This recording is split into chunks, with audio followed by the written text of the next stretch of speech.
সাংবাদিক বৃন্দ, আপনাদের প্রতি কৃতজ্ঞতা জানাচ্ছি যে আপনারা অপেক্ষমান আছেন। ইতিমধ্যে আপনারা জানেন গোটা বাংলাদেশ ব্যাপী ডাকসু নির্বাচনের একটা সুন্দর আবহ তৈরি হয়েছে, যেটা ক্যাম্পাস ছাড়িয়ে গোটা বাংলাদেশে ইতিমধ্যেই পৌঁছে গিয়েছে। আমি বাংলাদেশ জাতীয়তাবাদী ছাত্র দলের একজন ক্ষুদ্র কর্মী। বাংলাদেশ জাতীয়তাবাদী ছাত্র দল জীবনের সকল সম্ভাবনাকে উপেক্ষা করে রাষ্ট্রের তরে নিজেকে বিলিয়ে দিতে শিখিয়েছে যে অনুভূতি, সে অনুভূতির নাম বাংলাদেশ জাতীয়তাবাদী ছাত্র দল।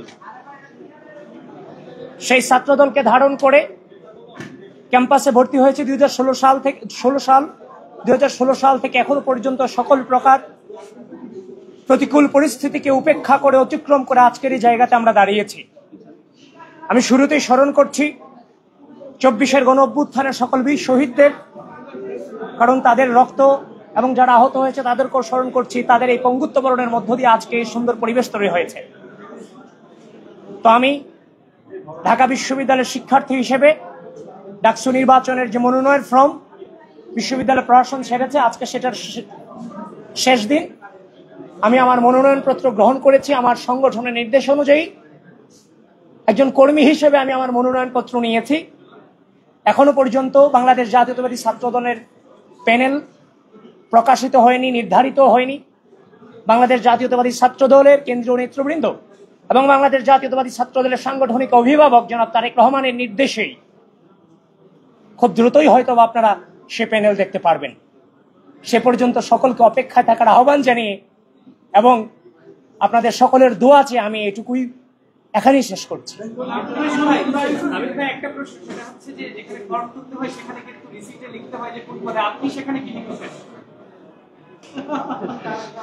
এটা কঠিন কোশ্চেন।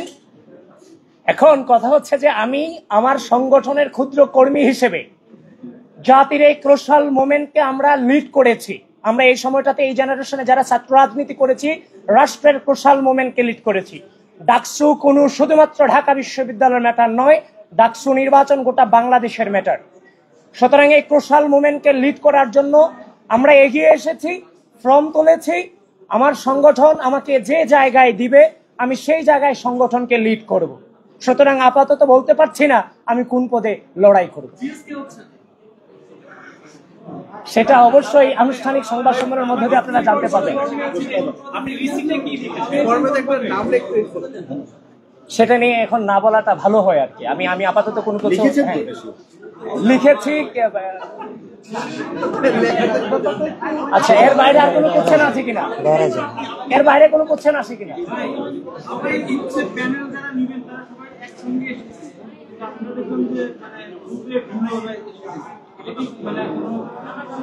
দেখেন, প্রশ্নই আসে না। দেখেন, আমাদের যে ব্যাপারটা সেটা হচ্ছে যে আমরা এখনো পর্যন্ত আনুষ্ঠানিকভাবে পূর্ণাঙ্গ প্যানেল কিন্তু আমরা ঘোষণা করিনি। আমার সংগঠন ঘোষণা করেনি।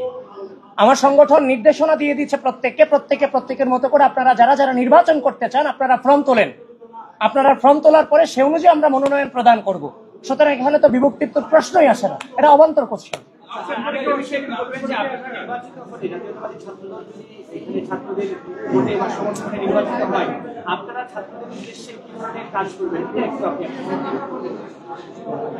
দেখেন, বিগত দীর্ঘ দুঃশাসনে 2016 সাল আমরা যে সময়টাতে ছাত্র রাজনীতিতে এসেছি সে সময় কিন্তু কোনো কিছু পাওয়ার ছিল না, সেটা কিন্তু আপনারাও জানেন। তাহলে রাজনীতিতে কেন এসেছিলাম? রাজনীতিতে এসেছিলাম আওয়ামী রাজনৈতিক অপসংস্কৃতিকে ঘৃণা করে, সেটার এগেইনস্টে একটি সুষ্ঠু নতুন রাজনৈতিক বিনির্মাণের উদ্দেশ্যে আমরা টানা লড়াই সংগ্রাম করে গিয়েছি।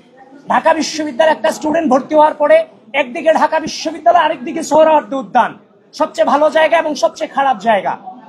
তো সুতরাং একটা স্টুডেন্টকে ঢাকা বিশ্ববিদ্যালয়ের পড়াশোনা, গবেষণা, রেজাল্ট, সহশিক্ষা, একজন শিক্ষার্থীকে পরিপূর্ণ ব্যক্তিত্ব সম্পন্ন এবং দেশপ্রেমিক হিসেবে গড়ে তোলাটাই ছাত্র রাজনীতির প্রধানতম কাজ। সুতরাং আমরা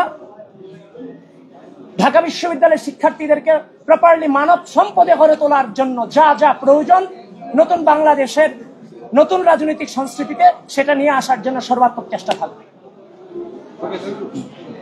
থ্যাংক ইউ সো মাচ ভাই, ভালো থাকবেন সবাই।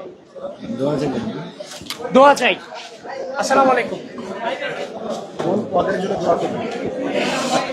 আমাদের জন্য করেন, যে কোনো পদ পায়।